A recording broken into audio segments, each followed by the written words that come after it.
សិនឈៀងខាងបើថ្ងៃនេះនាងមិនព្រមយកលុយចេញមកទេគុំសង្ឃឹមថាបានចេញពីទីនេះឲ្យសោះនាងមនុស្សចិត្តខ្មៅយើងចាត់ទុកនាងដូចកូនស្រីបង្កើតតែនាងបែរជាចាត់ទុកពួកយើងដូចមនុស្សល្ងងទៅវិញខ្ញុំមិនបានធ្វើទេទាំងនេះសុទ្ធតែជាថ្លៃដើមបងប្អូនអ្នកលេងអ៊ីនធឺណិតមើលចុះនេះហើយជាយុវជនជួយកសិករដែលជញ្ជក់ឈាមមកសិករនោះសងលុយមកវិញសងលុយមកវិញសិនឈៀងខាងនាងនិយាយតាមត្រង់មកតើនាងពិតជាបានកឹបកេងលុយអ្នកភូមិមែនទេតើខ្ញុំកឹបកេងលុយពីអង្កលអ្នកណានិយាយថាខ្ញុំកឹបកេងលុយក្មួយប្រុសខ្ញុំបានឃើញផ្ទាល់ភ្នែកថាតម្លៃដែលនាងចរចាជាមួយគេគឺខ្ពស់ជាងតម្លៃដែលនាងឲ្យពួកយើងពូមីងអំបងប្អូនកាលពីម្សិលមិញខ្ញុំបានឃើញផ្ទាល់ភ្នែកថាតម្លៃដែលឈ្មួញឲ្យគឺខ្ពស់ជាងតម្លៃដែលនាងប្រាប់ពួកយើងដល់ទៅ2កាក់5លានចិញ្ចៀងណាមួយចិញ្ចៀង2កាក់តើវាជាលុយប៉ុន្មានទៅតាមពិតនាងពូកែតែខាងបោកប្រាស់អ្នកភូមិអញសោះលុយថ្លៃសាលាកូនខ្ញុំសម្រាប់ឈ្មោះទី2នៅមិនទាន់មាននៅឡើយទេបើនាងអាចលក់ខ្ញីចេញអស់កាត់កង់ឲ្យនាងតិចតួចក៏មិនអីដែរអ្នកទាំងអស់គ្នាគេថា5កាក់3សេនក៏គិតថា5កាក់3សេននោះគួរតែចូលហោប៉ៅអ្នកទាំងអស់គ្នា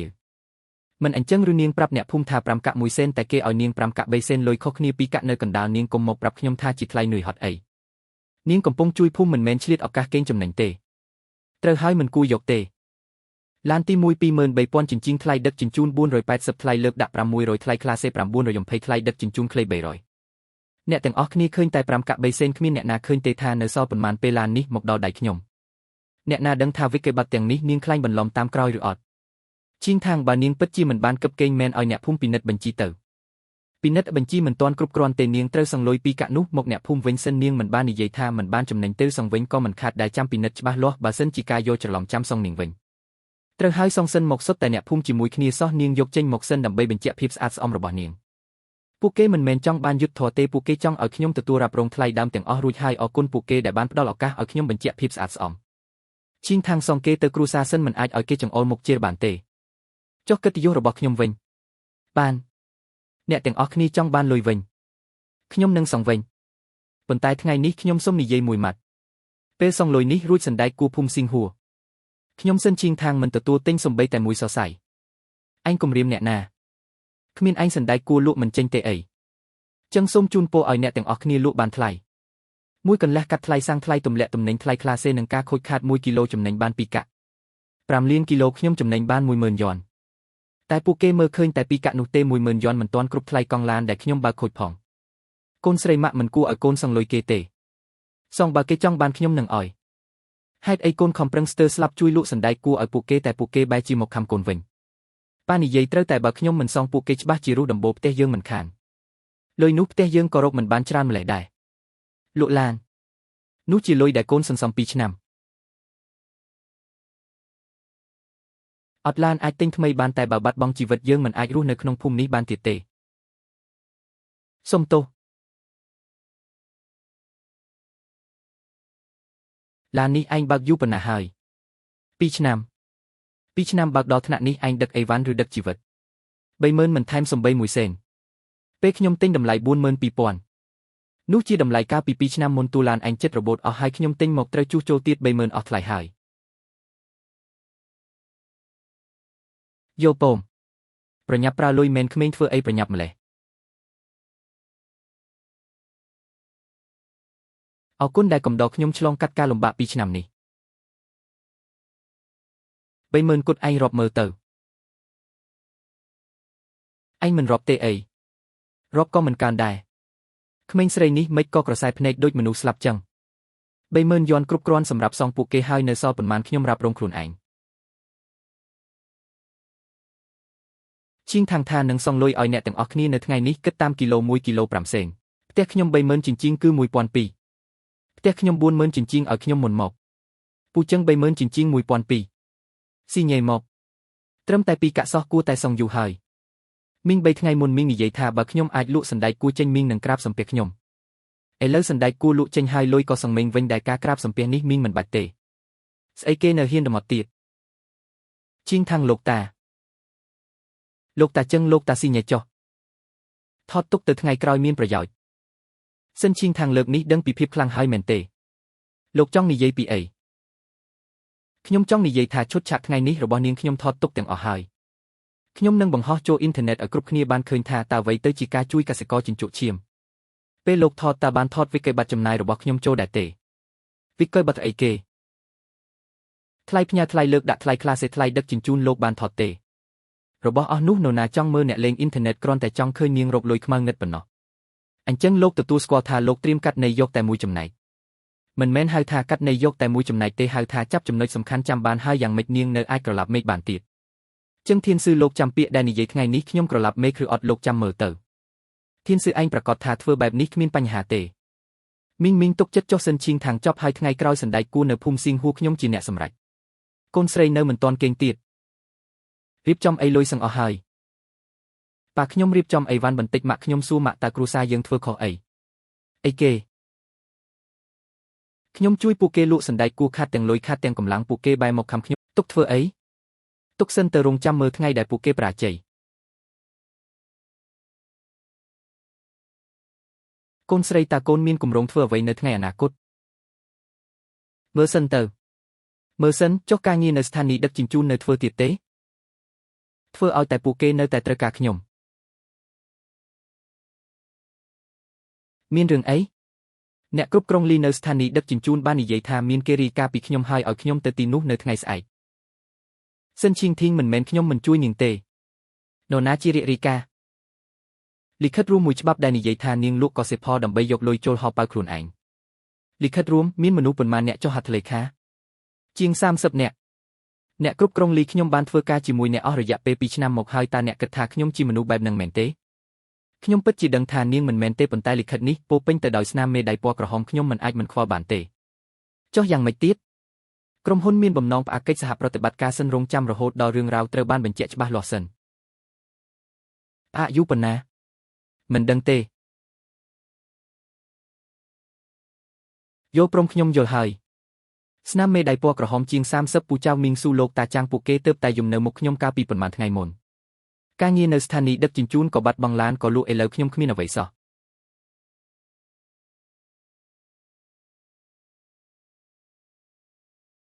ធ្វើបាបគេពេកហើយអូថៅកែធំសិនត្រឡប់មកវិញហើយថយចេញកុំប្រញាប់អីឲ្យនាងមើលរបស់ល្អមួយស្គាល់ទេពូចៅមីងស៊ូលោកតាចាងក្នុងភូមិមាន36គ្រួសារ32គ្រួសារបានចុះហត្ថលេខាយ៉ាងម៉េចដែរព្រមចុះចាញ់នៅបន្ទាប់មកទៀតស្អីគេខ្ញុំសួរឯងរីការួចហើយចុះយ៉ាងម៉េចទៀតនរណាជាអ្នកលក់សណ្ដែកគួរប្រកាសជាខ្ញុំហើយខ្ញុំរៀនផ្នែកប្រព័ន្ធផ្សព្វផ្សាយថ្មីការលក់តាមការផ្សាយផ្ទាល់ការតាក់ទាញចំណាប់អារម្មណ៍តាមវីដេអូខ្លីខ្ញុំចេះទាំងអស់ឯងចេះឯងសំបីតែសណ្ដែកគួរ1គីឡូពីចំការដល់តូអាហារត្រូវឆ្លងកាត់ប៉ុន្មានដំណាក់កាលក៏មិនដឹងផង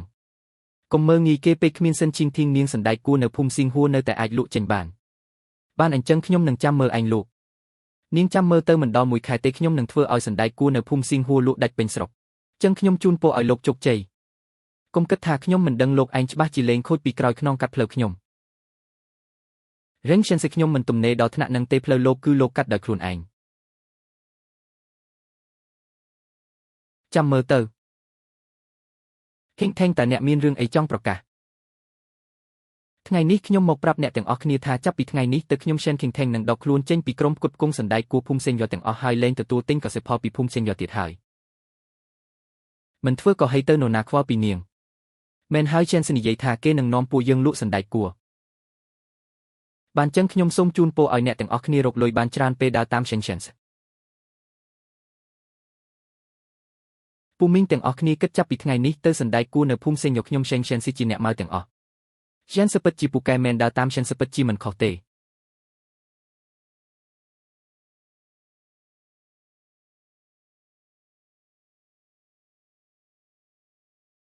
បងប្អូនទាំងអស់គ្នាខ្ញុំគឺឈិនសថ្ងៃនេះខ្ញុំនឹងណែនាំសណ្ដែកគួរសរីរាង្គនៅភូមិសេងរបស់យើងឲ្យអ្នកទាំងអស់គ្នាបានស្គាល់ឈិនសតាវីដេអូនេះអាចលក់បានប៉ុន្មានគីឡូពួកកុំបារម្ភអីកិននៃរបស់ខ្ញុំមានអ្នកគាំទ្រច្រើនណាស់គ្រាន់តែវីដេអូមួយនេះប្រកាសជាមានការបញ្ជាទិញច្រើនមិនខានឈិនសចុះឈិនខេងថេងទិញក្នុងតម្លៃ5កាក់មួយចុះឯងឲ្យប៉ុន្មាន5កាក់មួយថោកពេកហើយខ្ញុំឲ្យយ៉ាងហោចណាស់ក៏6កាក់ដែរ6កាក់6កាក់ខ្ពស់ជាងឈិនខេងថេងឆ្ងាយណាស់ពូមីងទាំងអស់គ្នាកុំបារម្ភអីដើរតាមខ្ញុំឈិនស៊ីធីនីថានឹងធ្វើឲ្យអ្នកទាំងអស់គ្នារកលុយបានច្រើន6កាក់គេសំបីតែថ្លៃដើមក៏មិនទាន់គិតផងហ៊ានឲ្យដល់6កាក់បដិសេធឈ្មួញកណ្ដាលលក់សណ្ដែកគួរក្នុងតម្លៃខ្ពស់បដិសេធឈ្មួញកណ្ដាលលក់សណ្ដែកគួរក្នុងតម្លៃខ្ពស់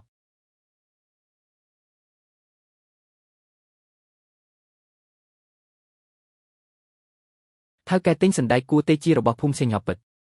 សណ្ដែកគួរនេះរាងចាស់បន្តិចហើយមែនទេមិនចាស់ទេគ្រាន់តែមើលទៅធំប៉ុន្តែតាមពិតវាខ្ចីណាស់1គីឡូប៉ុន្មាន6កាក់6កាក់មិនក៏ឯងមិនទៅប្លន់ទៅមិនសណ្ដែកគួរនៅភូមិសេញរបស់យើងល្បីថាឆ្ងាញ់ណាស់ឆ្ងាញ់ឬមិនឆ្ងាញ់ខ្ញុំជាអ្នកសម្រេចរូបរាងបែបនេះ1កាក់8លក់ឬមិនលក់ស្រេចតែឯង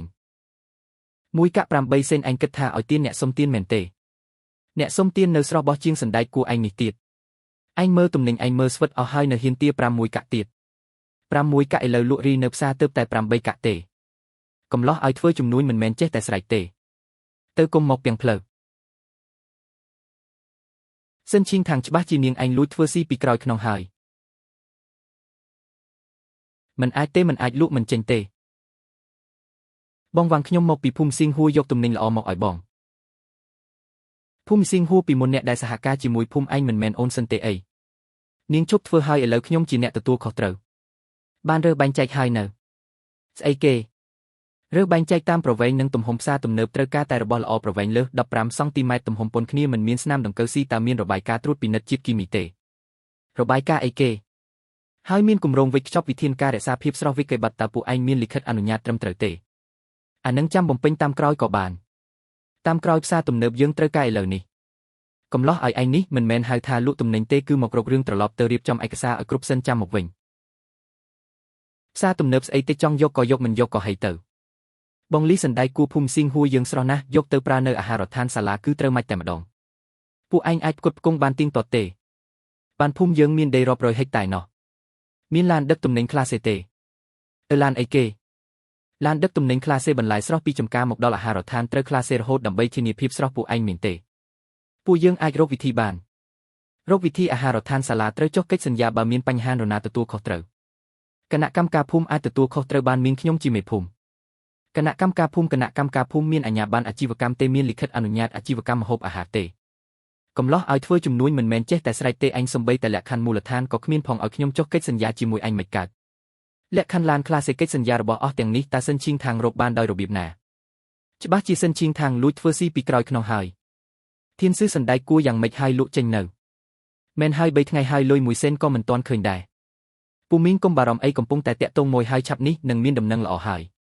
2000ចិញ្ចៀង1កាក់9សេន380យ៉នដកថ្លៃដឹក300ខ្ញុំចំណេញបាន80យ៉នមិនត្រូវទេខ្ញុំសន្យាឲ្យអ្នកភូមិ6កាក់2000ចិញ្ចៀងគឺ1200ខ្ញុំត្រូវខាត់800ជាងទៀត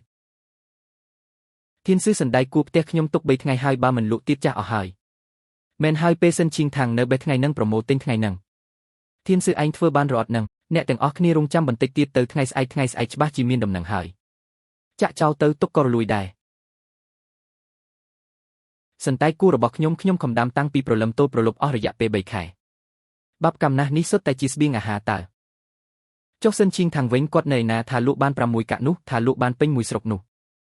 សិនឈីងថាងនិយាយត្រូវហើយពួកយើងធ្វើខ្លួនឯងទេឥឡូវឯងនិយាយបែបនេះមានប្រយោជន៍អីសណ្ដែកគួររលួយអស់ហើយចាប់ផ្ដើមទៅ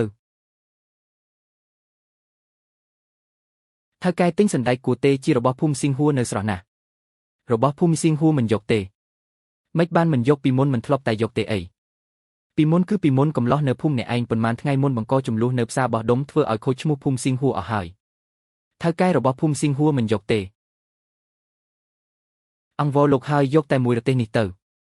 មិនមែនខ្ញុំមិនយកទេគឺពិតជាមិនហ៊ានយកឬថាមានបញ្ហាជាមួយសណ្ដែកគួរនៅភូមិអ្នកឯងនរណាដឹងថាមានបាញ់ថ្នាំឬអត់ឥឡូវថ្នាក់លើគេត្រួតពិនិត្យតឹងរឹងណាស់បើគេចាប់បានទោសខ្ញុំច្បាស់ជាត្រូវបិទមិនខានបាញ់ថ្នាំខ្ញុំមិនបានបាញ់ថ្នាំទេបានហើយខ្ញុំកំពុងរវល់អ្នកទៅរកអ្នកផ្សេងទៅពេលសិនឈីងថាងនៅមិនដែលថាលក់មិនចេញទេពួកយើងបង្ខំឲ្យគាត់ចេញទៅឥឡូវសណ្ដែកគួររលួយអស់ហើយផ្លូវរកស៊ីក៏ដាច់គឺពួកយើងធ្វើខ្លួនឯងទេកូនស្រីឯងមើលដីនេះធ្វើអីមកយកដាំអីដាំសណ្ដែកគួរដាំតាមស្តង់ដារបៃតងមិនបាញ់ថ្នាំសម្លាប់សត្វល្អិតមិនប្រើថ្នាំជំនួយពីគ្រាប់ពូជរហូតដល់ការប្រមូលផលកត់ត្រាទុកទាំងអស់ប៉ុន្តែឯងទៅតែលក់ឡានតើបានលុយពីណាមកម៉ៅប្រាក់ខែនៅស្ថានីយ៍ដឹកជញ្ជូននៅសល់ខ្លះគ្រប់គ្រាន់សម្រាប់បង់ថ្លៃឈ្នួលឆ្នាំទី1ចុះឯងហូបអីផឹកអីប៉ាខ្ញុំសួរគាត់តើចំការសណ្ដែកគួរផ្ទះយើងមាន20មូគឺគ្រប់គ្រាន់ហើយតើនេះជាអ្វី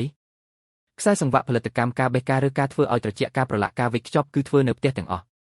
មានតែពួកយើង3នាក់តែអាចធ្វើទាន់ទេបើធ្វើមិនទាន់យើងជួលគេតែត្រូវតែធ្វើតាមស្តង់ដាររបស់ខ្ញុំរាល់ជំហានត្រូវតែមានការកត់ត្រាកំណត់ត្រាប្រើប្រាស់ឆ្នាំពេលវេលា best ស្តង់ដារការរើសការបរិច្ឆេទវេចខ្ចប់ត្រូវរក្សាទុកទាំងអស់ថ្ងៃក្រោយបើមានអ្នកចង់ពិនិត្យខ្ញុំអាចយកវាចេញមកបានគ្រប់ពេលកូនស្រីតាកូននៅតែចង់ម៉ាក់កូនគ្រាន់តែចង់ដាំដុះលើដីខ្លួនឯងឲ្យបានល្អលក់សណ្ដែកគួរខ្លួនឯងឲ្យបានល្អរឿងអ្នកដទៃកូនមិនខ្វល់ទេថៅកែលីលើកមុនខ្ញុំមិនដឹងក្តីលើកនេះខ្ញុំមកសុំទោសជាពិសេសសុំទោសនាងមិនមែននិយាយថាមិនត្រូវការឈ្មួញកណ្ដាលទេមិនក៏មករកខ្ញុំទៀតហើយអានឹងគ្រាន់តែជាពាក្យស្លោកទេពួកយើងនៅតែចង់សហការជាមួយលោកបានតើមួយចិនតម្លៃប៉ុន្មាន5ម៉ឺ3ល្ងងមែនឥឡូវសណ្ដែកគួររលួយពេញផ្លូវ1ម៉ឺ6ខ្ញុំនៅតែគិតថាថ្លៃមិននឹងអាចទៅរួចពីមុនសិនឈៀងທາງនិយាយជាមួយលោកគឺ5ម៉ឺ3នោះគឺពីមុនទំនិញរបស់សិនឈៀងທາងរើបានល្អធ្វើឲ្យត្រជាក់បានល្អវេចខ្ចប់បានល្អដឹកមកដល់មុខទ្វារខ្ញុំគឺខ្ញុំអាចប្រើបានចុះរបស់នាងវិញម្យ៉ាងទៀតសណ្ដែកគួរនៅភូមិស៊ីងហួររបស់ពួកនាងខ្ញុំឮថាមានអ្នកបាញ់ថ្នាំសំណល់ថ្នាំសម្លាប់សត្វល្អិតលើសកម្រិតទំនិញបែបនេះខ្ញុំហ៊ានទទួលឬបើមានរឿងអ្នកណាទទួលខុសត្រូវទេពួកយើងពិតជាមិនបានបាញ់ថ្នាំទេបានហើយនាងថាមិនបានបាញ់គឺមិនបានបាញ់ឬយកអបាយការត្រួតពិនិត្យមកឲ្យខ្ញុំមើលបដិសេធឈ្មួញកណ្ដាលហើយមករកឈ្មួញកណ្ដាលទៀតក្មេងធ្វើជំនួញមិនមែនពឹងផ្អែកលើតែមាត់ទេ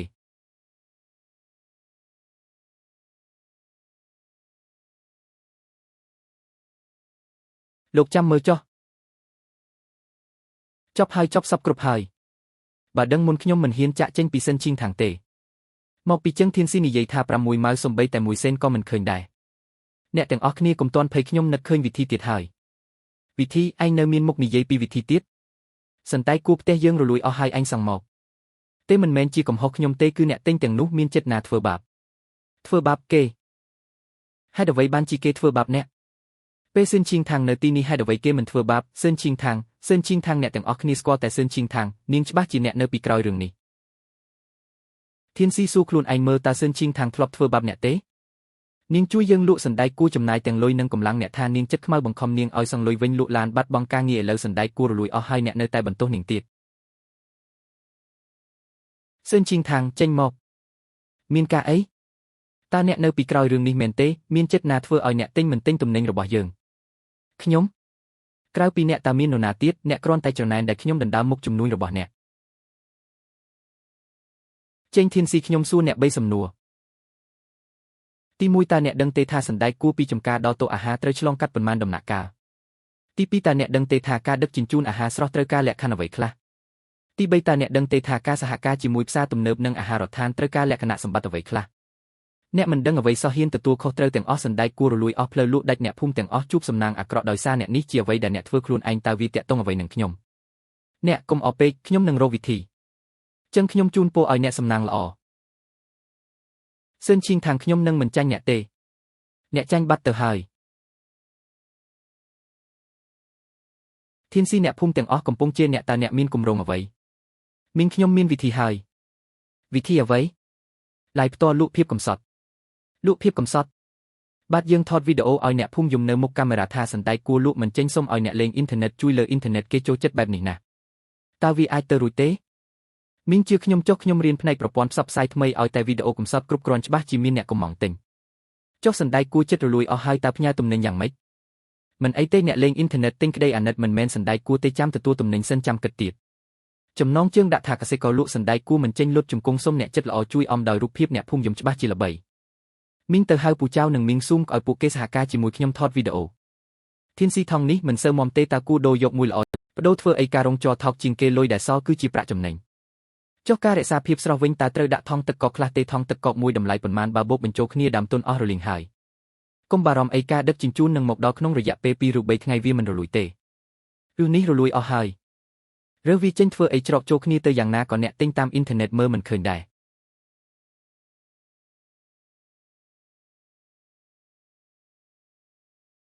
នេះជាអ្វីសណ្ដែកគួរមែនទេបាត់ជាង300ការបញ្ជាទិញសូមជួយផ្ញើវាចេញទាំងអស់នៅថ្ងៃនេះការវេចខ្ចប់របស់អ្នកការរងចោមានរឿងអីកំឡោះឲ្យរបស់ស្រស់ត្រូវប្រើប្រអប់ស្នោនិងថង់ទឹកកកបើមិនដូច្នេះទេវានឹងរលួយក្នុងរយៈពេល2ថ្ងៃមិនអីទេភូមិស៊ីងហួររបស់យើងមានសណ្ដែកគួរស្វិតទុះទុកមួយសប្តាហ៍ក៏មិនរលួយដែរសណ្ដែកគួររបស់អ្នកមើលទៅស្រពោនជារឿងធម្មតាទេពេលបេះមកគឺអញ្ចឹងពេលដល់ដៃអ្នកទិញត្រាំទឹកទៅវានឹងស្រស់វិញហើយខ្ញុំប្រាប់អ្នកចុះពេលអ្នកទិញប្រគល់ទំនិញវិញអ្នកត្រូវចេញថ្លៃដឹកជញ្ជូនខ្លួនឯង មិនប្រកល់វិញទេអ្នកទិញតាមអ៊ីនធឺណិតទិញដោយក្តីស្រឡាញ់ពេលទទួលបានទំនិញច្បាស់ជាយល់ពីការលំបាករបស់កសិករយើងលឿនឡើងបើពន្យាពេលដឹកជញ្ជូនរបស់ខ្ញុំអ្នកទិញតាមអ៊ីនធឺណិតនឹងបារម្ភទទួលបានសណ្ដែកគួរហើយរលួយអស់ហើយស្អុយណាស់សូមប្រាក់ត្រឡប់មកវិញច្បាស់ជាករណីលើកលែងហើយមិនអាចទេមិនក៏អញ្ចឹង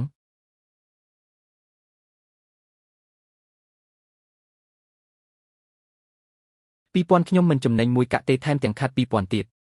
ចប់ហើយចប់សពគ្រប់ហើយចឹងធានស៊ីអ្នកនិយាយមកតើអ្នកណាចេញថ្លៃដឹកជញ្ជូនរបស់យើង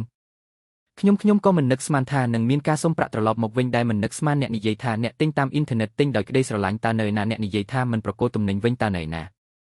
ខ្ញុំបញ្ចេញសណ្ដែកគួរ50គីឡូថ្លៃដឹកជញ្ជូនចេញខ្លួនឯងឥឡូវប្រកល់វិញទាំងអស់អ្នកណាសងខ្ញុំគ្រួសារខ្ញុំកាន់តែយ៉ាប់100គីឡូថ្លៃដឹកជញ្ជូន80ខាតបងអស់ហើយអ្នកទាំងអស់គ្នាស្ងប់ស្ងាត់សិនមេភូមិក្មួយប្រុសរបស់អ្នកធ្វើឲ្យពួកយើងវេទនាណាស់ធានស៊ីខ្ញុំសុំសួរអ្នកមួយម៉ាត់សិនឈីងທາງជួយយើងលក់សណ្ដែកគួរ2ឆ្នាំមកហើយតើធ្លាប់មានរឿងបែបនេះកើតឡើងទេ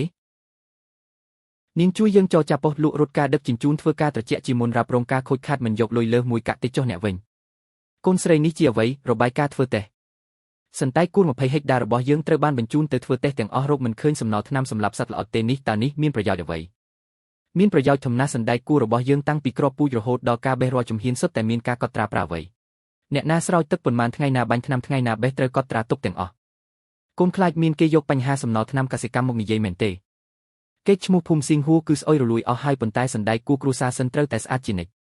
ដី20ហិកតាដាំតាមស្តង់ដារបៃតងអស់3ខែលើអាចប្រមូលផលបានហើយថៅកែលីខ្ញុំគឺសិនឈីងທາງសណ្ដែកគួរផ្ទះខ្ញុំទុំហើយស្របតាមស្តង់ដារទាំងអស់មានរបាយការណ៍ត្រួតពិនិត្យគ្រប់គ្រាន់តើលោកចង់មកមើលទំនិញទេសិនឈីងທາងនាងនៅតែដាំសណ្ដែកគួរមែនទេល្អណាស់ខ្ញុំកំពុងតែពិបាកចិត្តរកប្រភពទំនិញដែលស្របតាមស្តង់ដារមិនបានផងអញ្ចឹងខ្ញុំរងចាំលោករូបរាងនេះគឺអស្ចារ្យណាស់ល្អជាងអ្នកភូមិស៊ីងហួរដទៃទៀត10ដងឯណោះរបាយការណ៍ត្រួតពិនិត្យសូមលោកមើលចុះរកមិនឃើញសំណល់ថ្នាំកសិកម្មទេល្អណាស់ឈីងທາងខ្ញុំសួរនាងតើដីនេះអាចប្រមូលផលបានប៉ុន្មានគីឡូប្រមូលផលលើកដំបូងប្រហែល30000គីឡូក្រោយមកអាចប្រមូលផលបាន2ដងទៀត3ដងអញ្ចឹងគឺជិត100,000គីឡូចាស់ប៉ុន្តែមានលក្ខខណ្ឌមួយលក្ខខណ្ឌអ្វីតម្លៃមិនអាចទាបជាង4កាក់កន្លះទេទំនិញមួយវគ្គនេះដើមទុនខ្ពស់ជាងគេ4កាក់កន្លះរៀងថ្លៃបន្តិចហើយឥឡូវសណ្ដែកគួរនៅលើទីផ្សារ1កាក់6ក៏មានគេលក់ដែរសណ្ដែកគួរ1កាក់6លោកហ៊ានប្រើទេ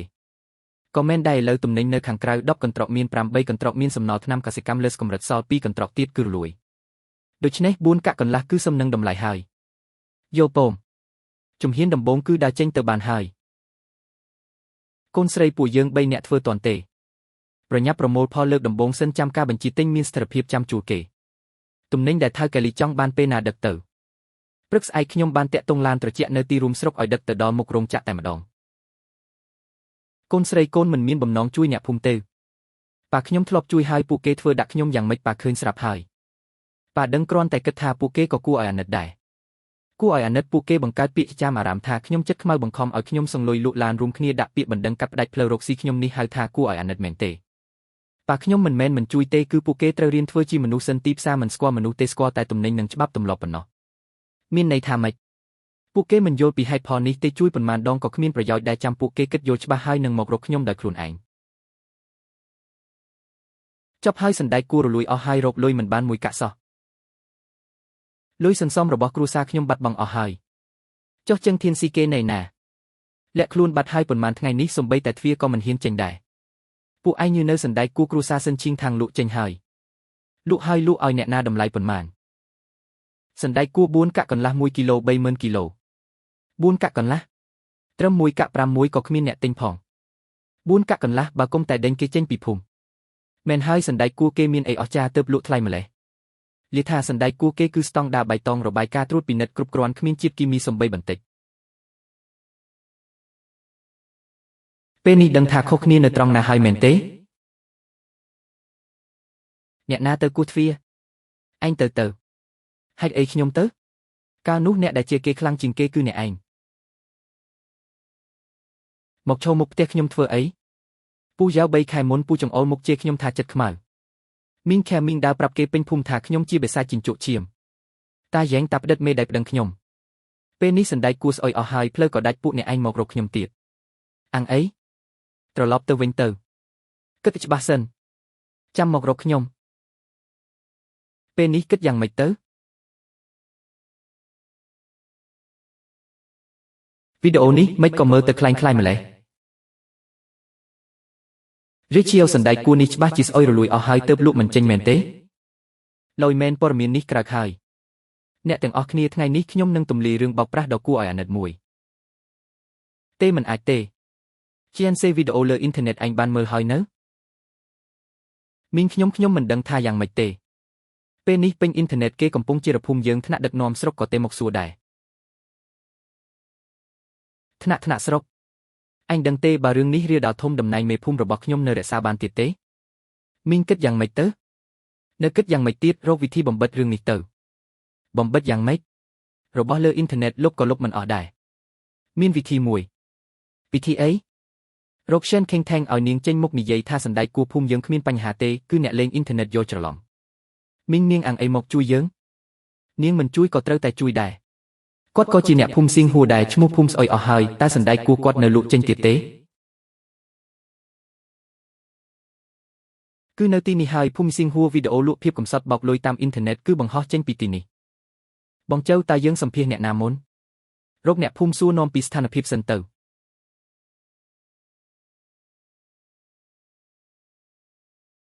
នេះគឺសណ្ដែកគួរដែលលក់មិនចេញមែនទេបងចៅនេះច្បាស់ជារលួយទើបយកមកចោលហើយមើលទៅអ្វីដែលគេនិយាយលើអ៊ីនធឺណិតគឺជាការពិតហើយពួកឯងកំពុងធ្វើអីហ្នឹងលោកតាខ្ញុំជាអ្នកកាសែតទូរទស្សន៍ស្រុកមកសួរនាំពីស្ថានភាពសណ្ដែកគួរភូមិលោកតាអ្នកកាសែតមកហើយមើលទៅពួកគេដូចជាមានកំហុសណាស់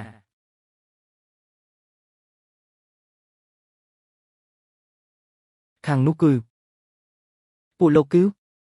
សួស្ដីខ្ញុំជាអ្នកកាសែតទូរទស្សន៍ស្រុកឈ្មោះចៅមីងតាអ្នកគឺសិនឈីងថាងមែនទេគឺខ្ញុំហើយមានការអីមែនទេ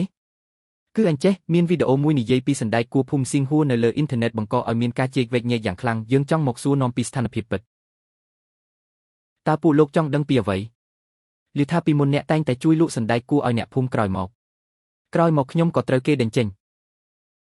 អាចនិយាយលម្អិតបន្តិចបានទេបានតែខ្ញុំមានលក្ខខណ្ឌមួយលក្ខខណ្ឌអ្វីទៅរាល់ពាក្យដែលខ្ញុំនិយាយពួកលោកត្រូវតែចាក់ផ្សាយទាំងស្រុងមិនអាចកាត់ន័យខុសឡើយអ្នកនាងសិនសូមនិយាយពីស្ថានភាពពេលនោះមក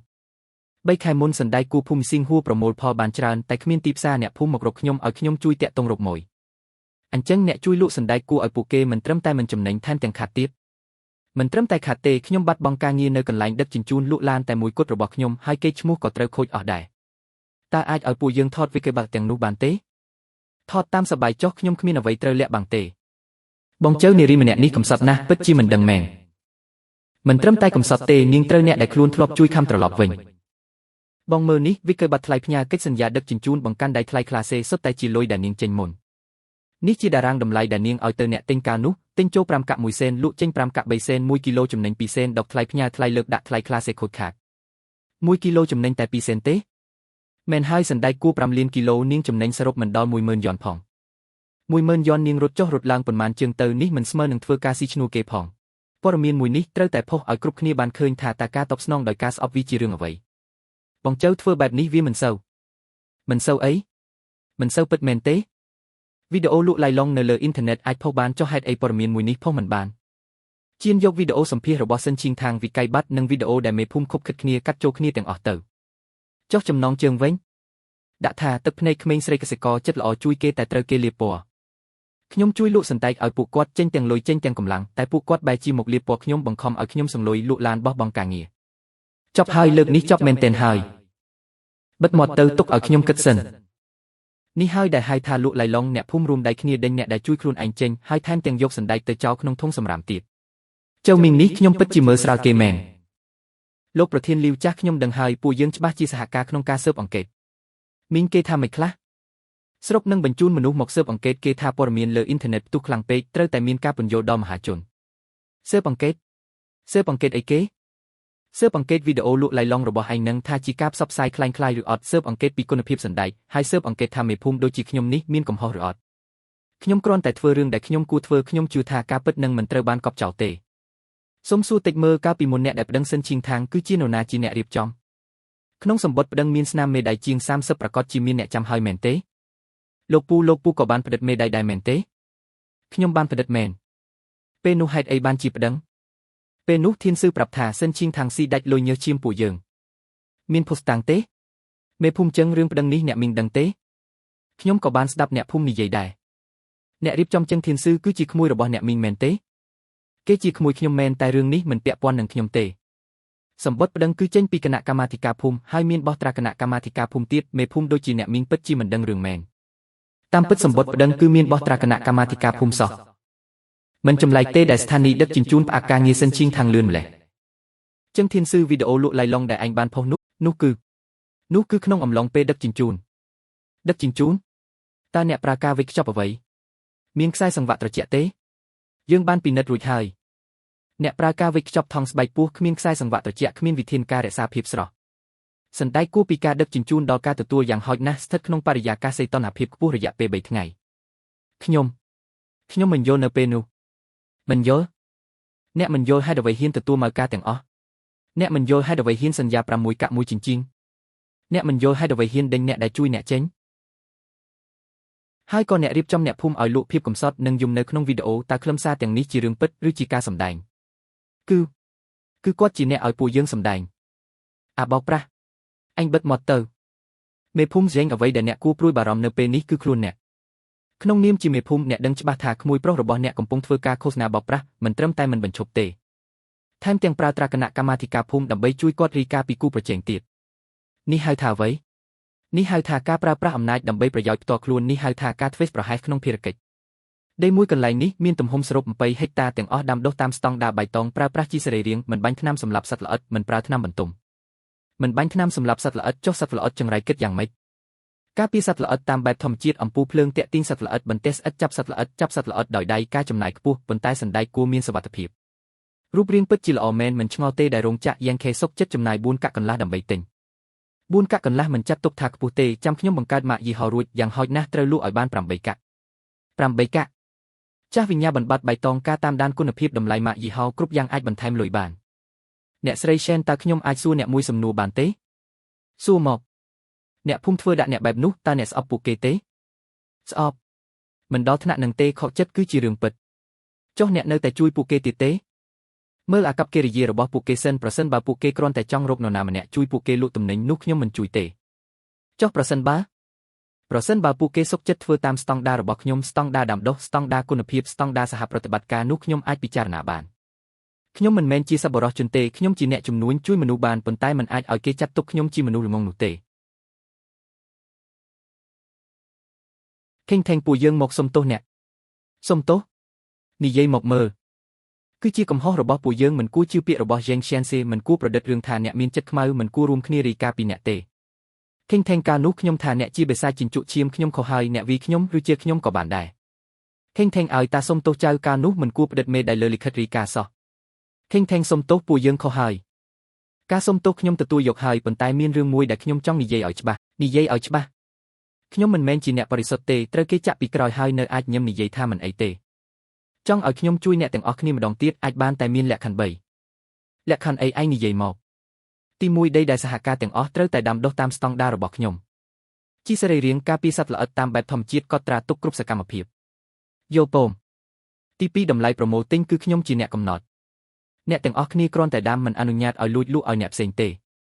យល់ពមទី3ចឹងធានស៊ីនិងចឹងស៊ូឡានមិនអាចចូលរួមបានទេនេះជាព្រំដែនរបស់ខ្ញុំពួកគេធ្វើបាបខ្ញុំមិនប្រកាន់ជាមួយពួកគេទេតែខ្ញុំក៏មិនសហការជាមួយពួកគេដែរអ្នកទាំងអស់គ្នាជ្រើសរើសខ្លួនឯងចុះគិតឲ្យច្បាស់សិនចាំមកក្បែរខ្ញុំលក្ខខណ្ឌរបស់សិនឈីងថាងតើយើងយល់ព្រមឬអត់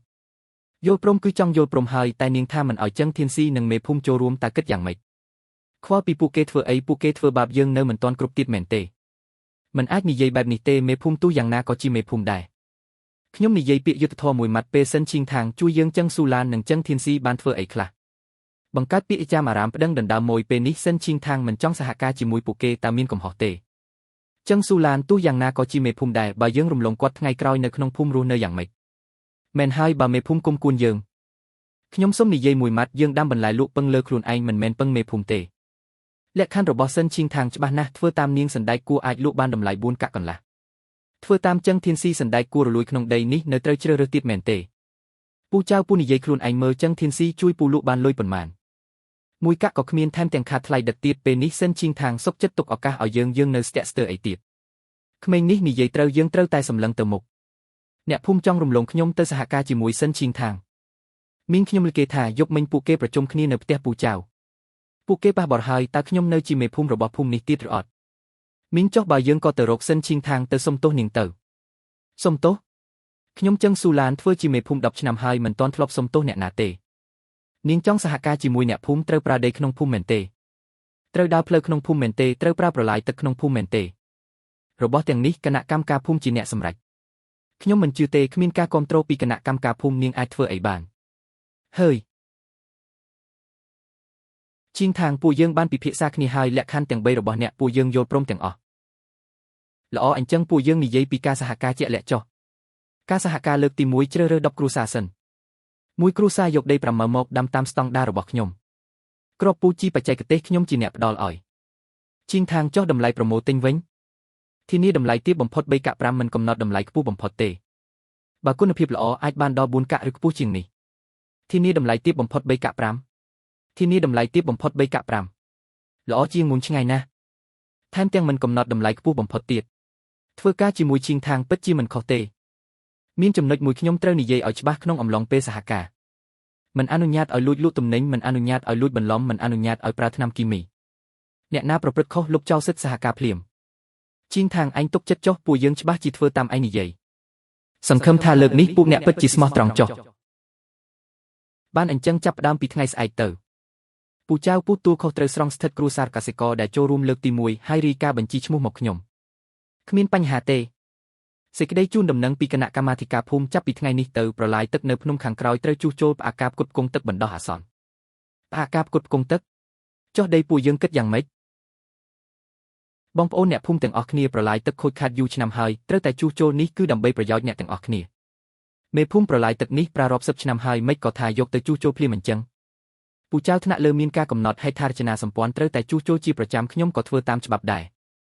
តែពួកយើងទើបតែនិយាយត្រូវរឿងសហការជាមួយសិនជីងថាងដីក៏ភ្ជួរហើយបើគ្មានទឹកធ្វើមិនដាំទៅរឿងនេះខ្ញុំក៏គ្មានវិធីដែរឬមួយក៏ពួកអ្នកទៅសួរសិនជីងថាងទៅមើលថានាងមានវិធីផ្សេងឬអត់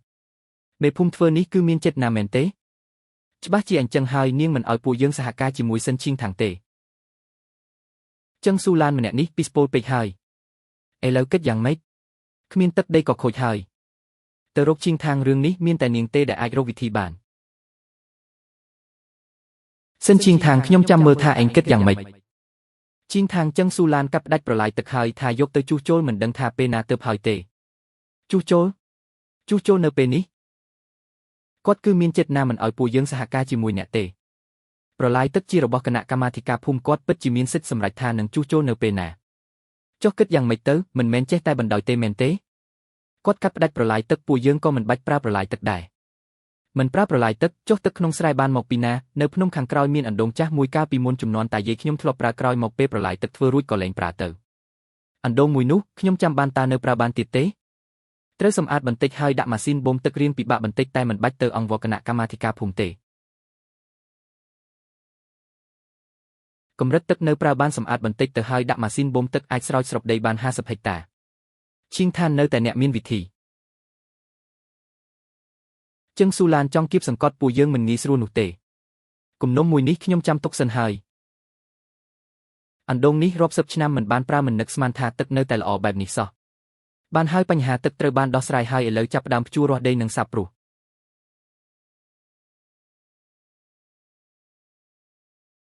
អ៊ំស្រីជីត្រណប់នៅរោងនេះមិនគ្រប់ទេថែមពីចប់ទៀតទៅចាស់ខ្ញុំថែមឥឡូវហើយឈីងថានអ្នកក៏សម្រាប់ខ្លះទៅរវល់តាំងពីព្រឹករហូតដល់ឥឡូវសំបីតែទឹកមួយក្អឹកក៏មិនទាន់បានផឹកដែររឿងកាលពីមុនខ្ញុំពិតជាស្ដាយក្រោយណាស់អ្នកបានជួយពួកយើងច្រើនណាស់ពូសាវរឿងកន្លងហួសខ្ញុំមិនចង់រំលឹកទៀតទេឥឡូវពូខំប្រឹងធ្វើការទៅវាល្អជាងនិយាយពាក្យសុំទោស100ដងទៅទៀតឈីងថានអ្នកកុំបារម្ភអីពួកយើងនឹងមិនធ្វើឲ្យអ្នកខកបំណងទៀតទេសង្ឃឹមអញ្ចឹងចុះមេភូមិមានសេចក្តីជូនដំណឹងពីស្រុកលទ្ធផលស៊ើបអង្កេតចេញហើយមែនទេបាទខាងស្រុកប្រាប់ថាឲ្យអ្នកទៅទីនោះនៅថ្ងៃស្អែកមកទៅដោះស្រាយនេះចង់ដោះស្រាយខ្ញុំមែនទេមិនបានទេខ្ញុំត្រូវតែរកវិធីអាឡូប្រធានលីខ្ញុំគឺជឹងស៊ូឡានរឿងមួយនោះលោកអាចជួយនិយាយឲ្យខ្ញុំបន្តិចបានទេ រឿងលើកនេះអ្នកគួរតែសហការឲ្យបានល្អអាកប្បកិរិយាល្អបន្តិចទៅដើម្បីទទួលបានការសម្រាលទោសសិនឈីងឋានសុទ្ធតែនាងជាអ្នកធ្វើបាបសមិទ្ធជឹងស៊ូឡានតាមការស៊ើបអង្កេតបានបញ្ជាក់ថាក្នុងអំឡុងពេលអ្នកធ្វើជាមេភូមិសឹងហួរមានបញ្ហាដូចខាងក្រោមប្រើប្រាស់ទូនីតិដើម្បីផ្ដល់ជំនួយដល់សកម្មភាពអាជីវកម្មរបស់សាច់ញាតិជឹងធានស៊ីទី2ក្នុងស្ថានភាពដែលគ្មានភស្តុតាងច្បាស់លាស់មានចេតនាប្រើឈ្មោះគណៈកម្មាធិការយោងតាមការស៊ើបអង្កេតសមិទ្ធជឹងស៊ូឡានមានការបំពានវិន័យយ៉ាងធ្ងន់ធ្ងរយោងតាមបទបញ្ញត្តិពាក់ព័ន្ធនឹងត្រូវចាត់វិធានការដោយខាងក្រោមដកហូតតំណែងជាមេភូមិតតំណែងនិងព្រមានយ៉ាងធ្ងន់ធ្ងរក្នុងបទម្យ៉ាងទៀតជឹងធានស៊ីបានផ្សព្វផ្សាយព័ត៌មានមិនពិតពីការលក់មិនដាច់និងលក់កសិផលមិនស្របស្តង់ដារនាយកដ្ឋានត្រួតពិនិត្យទីផ្សារបានបើកការស៊ើបអង្កេតហើយនឹងត្រូវទទួលខុសត្រូវតាមច្បាប់សិនឈីងឋាងនាងឈ្នះហើយនៅ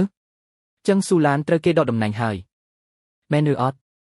ពិតប្រាកដណាស់សេចក្តីជូនដំណឹងពីស្រុកធ្លាក់មកហើយសំមុខហើយរឿងដែលគាត់ធ្វើគួរតែត្រូវគេស៊ើបអង្កេតយូរហើយចឹងស៊ូឡានគឺខុសហើយតែយ៉ាងណាគាត់ក៏ធ្វើជាមេភូមិបាន10ឆ្នាំដែរមេភូមិ10ឆ្នាំយ៉ាងម៉េចធ្វើរឿងអាក្រក់ត្រូវតែទទួលទោសអញកុំភ្លេចកណីដែលរីកាពីសិនឈីងឋាងកាលពីមុនគឺគាត់ជាអ្នកបិទបាំងចុះចឹងធានស៊ីវិញនិយាយថាត្រូវគេប្តឹងទារប្រាក់ពិន័យហើយអាចនឹងជាប់គុកទៀតក្មួយស្រីអ្នកភូមិនិយាយថាចឹងស៊ូឡានត្រូវគេដកតំណែងហើយតើពិតមែនទេគឺពិតមែនអញ្ចឹងល្អណាស់គាត់ធ្វើបាបក្មួយយូរហើយទីបំផុតទទួលកម្មហើយក្មួយស្រីមិនក៏ក្មួយមិនសប្បាយចិត្តមិនដល់ថ្នាក់នឹងទេគាត់ដួលហើយនឹងមានអ្នកផ្សេងទៀតខ្ញុំគ្រាន់តែចង់ធ្វើរឿងរបស់ខ្លួនឯងឲ្យបានល្អ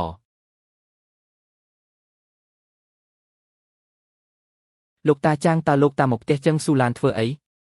មកមើលទោះនិយាយយ៉ាងណាគាត់ក៏ជាអ្នកភូមិយើងដែរគាត់ធ្វើបាបយើងនៅមិនទាន់គ្រប់ទេអីសុំមុខហើយ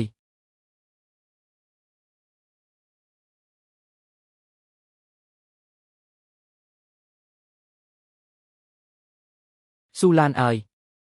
លោកតាចាងតើលោកតាមកធ្វើអីមកមើលខ្ញុំជាការលេងសាច់មែនទេមកមើលឯងទោះនិយាយយ៉ាងណាឯងក៏ជាអ្នកដែលតាឃើញធំដឹងក្តីមកដែរលោកតាចាងខ្ញុំខុសហើយខ្ញុំមិនគួរធ្វើដាក់សិនឈីងឋាងបែបហ្នឹងទេខ្ញុំមិនគួរលោភលន់ទេស៊ូឡានខុសគឺខុសហើយទទួលទោសគឺជារឿងត្រឹមត្រូវប៉ុន្តែជីវិតនៅតែត្រូវបន្តឯងមិនអាចដួលបែបនេះទេខ្ញុំគ្មានមុខជួបគេទៀតទេខ្មាស់គេណាស់ខ្មាស់គេមែនទេអញ្ចឹងចាប់ផ្ដើមសារជាថ្មីទៅពីមុនឯងក៏ពឹងលើសមត្ថភាពខ្លួនឯងធ្វើជាមេភូមិដែរឥឡូវអស់តំណែងហើយតែមនុស្សនៅរស់គិតទូលាយបន្តិចទៅ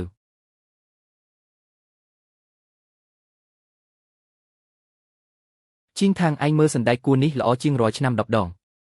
មែនហើយទាំងធំទាំងវែងគ្មានស្នាមដង្កូវស៊ីសំបីបន្តិចរូបរាងល្អណាស់3ថ្ងៃទៀតអាចបេះបានហើយជីងឋាងសណ្ដែកគួរមួយវគ្គនេះអាចលក់បានប៉ុន្មានខាងរោងចក្រជ្រកតម្លៃ4កាក់កន្លះគឺនិយាយគ្នារួចហើយម្យ៉ាងទៀតខ្ញុំបានតាក់ទងទៅក្រុមហ៊ុនលក់ទំនិញស្រស់វគ្គដែលគុណភាពល្អបំផុតអាចលក់បាន1កាក់2ជីងឋាងឯងមិនមែននិយាយលេងទេដឹងពីមុនយើងលក់4កាក់មិនទាំងចេញផងពីមុនគឺពីមុនឥឡូវគឺឥឡូវការបញ្ជាក់ពណ៌បៃតងការតាមដានគុណភាពតម្លៃម៉ាកយីហោគ្រប់យ៉ាងសុទ្ធតែជាលុយជីងឋាងអរគុណនាងហើយបើគុំតែបាននាងពួកយើងឆ្នាំនេះប្រកាសជាខាត់អាសាបងទៀតហើយមីងគុំយំអីខំប្រឹងធ្វើការទៅថ្ងៃក្រោយជីវភាពនឹងកាន់តែល្អប្រសើរហើយនេះទើបតែចាប់ផ្ដើមប៉ុណ្ណោះសិនឈីងឋាងមែនទេស៊ីញ៉េទទួលបន្តិចមកហើយ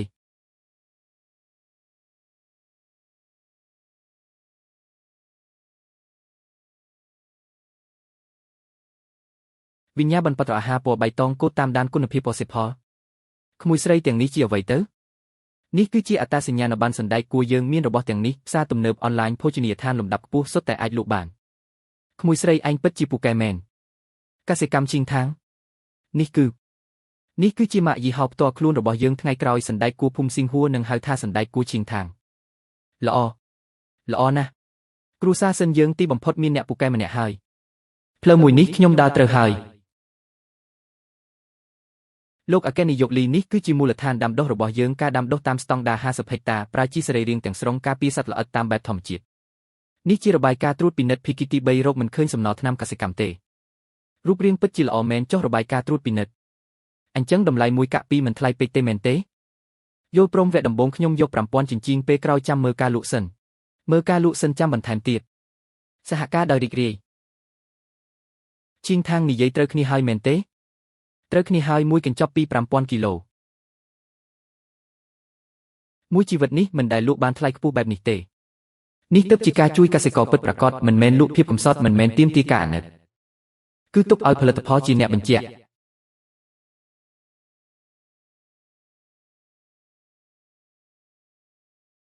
យីនេះមិនមែនចឹងធានជឿទេអីមិនក៏ធ្លាក់ខ្លួនមកលក់អីវ៉ាន់តាមផ្លូវចឹងយល់ថាឯងត្រូវគេពីនៃអស់រាប់ម៉ឺនសំមុខហើយនរណាប្រើឲ្យឯងលក់របស់คล้ายៗបោកគេមើលនៅគឺគេនឹងហើយអ្នកលក់សណ្ដែកស្អុយតាមអ៊ីនធឺណិតនោះការជេរប្រមាថនិងការចំអកគ្រប់ទីពិតជាគួរឲ្យខ្មាស់គេណាស់ឈ្មោះរបស់ខ្ញុំត្រូវគេបង្ហោះលើបណ្ដាញសង្គមត្រូវគេយកទៅធ្វើជារូបភាពកំ pl ែងត្រូវគេចាត់ទុកជារឿងកំ pl ែង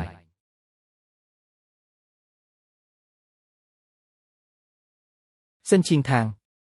នាងឈ្នះហើយខ្ញុំមិនបានប្រកួតជាមួយលោកទេអ្នកនាងសិនមកកសិកម្មឈីងថាងរបស់អ្នកនាងបង្កើតមិនដល់កន្លះឆ្នាំផងក៏បានចុះកិច្ចព្រមព្រៀងសហការជាមួយអ្នកទិញធំចំនួន3ទៅហើយតើមានអាចកំបាំងអ្វីទេគ្មានអាចកំបាំងអ្វីទេគឺគ្រាន់តែធ្វើគុណភាពឲ្យបានល្អធ្វើភាពស្មោះត្រង់ឲ្យបានល្អយើងបានដឹងថាពីមុនអ្នកនាងធ្លាប់ជួយអ្នកភូមិសឹងហួរលក់សណ្ដែកគួរប៉ុន្តែបែរជាទទួលបានការប្រព្រឹត្តមិនយុត្តិធម៌ទៅវិញពេលនេះក្រឡេកមើលទៅវិញតើអ្នកនាងវិតម្លៃបទពិសោធន៍នោះយ៉ាងដូចម្ដេចបទពិសោធន៍នោះពិតជាឈឺចាប់ណាស់ប៉ុន្តែវាក៏ធ្វើឲ្យខ្ញុំយល់ពីការពិតមួយធ្វើកសិកម្មមិនអាចពឹងផ្អែកតែលើមនោសញ្ចិតណាទេកាន់តែត្រូវពឹងផ្អែកលើវិជ្ជាជីវៈនិងស្តង់ដារតើទំនាក់ទំនងរបស់អ្នកនាងជាមួយអ្នកភូមិឥឡូវនេះយ៉ាងម៉េចដែរល្អណាស់ឥឡូវនេះពួកគេសុទ្ធតែដាំដុះតាមដំណើរការស្តង់ដារយើងគឺជាទំនាក់ទំនងសហការឈ្នះឈ្នះសំណួរចុងក្រោយតើអ្នកនាងមានយោបល់អ្វីសម្រាប់យុវជនដែលចង់ប្រកបអាជីវកម្មកសិកម្មទេ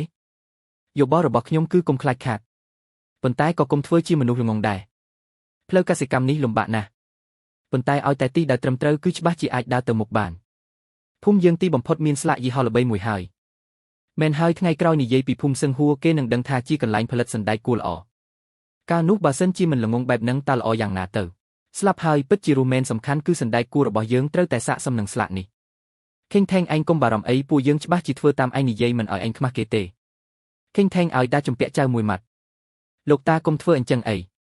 កាលនោះពួកយើងមានកំហុសនឹងចៅមិនប្រកាន់ខឹងថែមទាំងជួយភូមិយើងទៀតចៅជាមនុស្សល្អណាស់លោកតារឿងហួសអស់ហើយសម្លឹងមើលទៅមុខទៅខ្ញុំធ្វើជាមេភូមិ10ឆ្នាំចុងក្រោយមិនស្មើនឹងក្មេងស្រីម្នាក់ផងពីមុនខ្ញុំតែងតែគិតចង់ដើរផ្លូវកាត់លទ្ធផលគឺដើរដល់ផ្លូវតឥឡូវនេះមានតែចាប់ផ្ដើមសារជាថ្មី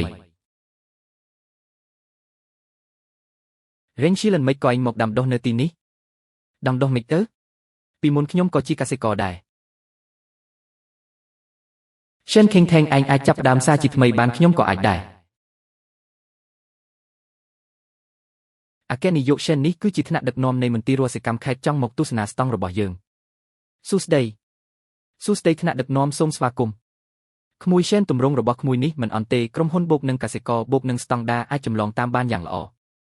អរគុណថ្នាក់ដឹកនាំដែលទទួលស្គាល់ផែនការបន្តរបស់យើងគឺពង្រីកទំហំដាំដុះជួយឲ្យអ្នកភូមិកាន់តែច្រើនមានចំណូលបន្ថែមល្អក្មេងមានគំនិតមានការខិតខំប្រឹងប្រែងចាំខ្ញុំឲ្យគេតាក់ទងទៅមើលថាតើមានគោលនយោបាយគាំទ្រណាអាចជួយបានអរគុណថ្នាក់ដឹកនាំកូនស្រីថ្នាក់ដឹកនាំមន្ទីរខេត្តសុទ្ធតែមកមើលពួកយើងហើយប៉ាកុំរំភើបពេកនេះទើបតែចាប់ផ្ដើមទេប៉ុណ្ណឹងមិនរំភើបទៀតពីមុនយើងធ្វើស្រែមានអ្នកណាមើលយើងចំភ្នែកប៉ាថ្ងៃល្អនៅខាងមុខទៀតខេងថេងឆ្នាំនេះសណ្ដែកគួររបស់យើងយ៉ាងហោចណាស់ក៏លក់បាន300000ដែរ300000ពីមុនសំបីតែគិតក៏មិនហ៊ានគិតផងខេងថេងឆ្នាំក្រោយខ្ញុំចង់ធ្វើថែម5រៃទៀតបានអត់ខ្ញុំក៏ចង់ពង្រីកទំហំដែរឯងមើលដីខ្ញុំនោះត្រូវស្តង់ដាអត់កុំប្រញាប់ម្ដងម្នាក់ផែនការឆ្នាំក្រោយខ្ញុំនឹងទៅមើលដីគ្រប់ផ្ទះបើត្រូវស្តង់ដាអាចចូលរួមបានទាំងអស់ខេងថេងឲ្យក្មួយស្រីលោកតាចង់និយាយអ្វីមួយជាមួយក្មួយលោកតាមានប្រសាសន៍មកចុះប៉ុន្មានឆ្នាំមកនេះមានអ្នកមានសមត្ថភាពជាច្រើនចេញចូលក្នុងភូមិតែគ្មានអ្នកណាជួយយើងពិតប្រាកដទេមានតែឯងទេដែលស្មោះត្រង់លោកតាចាស់ហើយមើលមិនឃើញថ្ងៃអនាគតទេតែតាយោថាភូមិស៊ីងហួរមានឯងនៅកូនស្រីឡាននេះលុយណាស់ប៉ានេះជាឡានដឹកទំនិញរបស់យើងថ្ងៃក្រោយដឹកអីវ៉ាន់មិនបាច់ពឹងគេទៀតទេកូនស្រីញ៉ាំបាយនៅតែរបស់ដាំខ្លួនឯងឆ្ងាញ់ជាងប្រកាសហើយសណ្ដែកគួរយើងមានអត្តសញ្ញាណប័ណ្ណត្រឹមត្រូវប៉ាម៉ាក់កូនមានរឿងចង់ប្រាប់រឿងអី គម្រោងគាំទ្រកសិកម្មខេត្តត្រូវបានអនុម័តហើយកសិកម្មជីងថឹងយើងនឹងត្រូវដំឡើងជាមូលដ្ឋានគំរូថ្នាក់ខេត្តហើយថ្នាក់ខេត្ត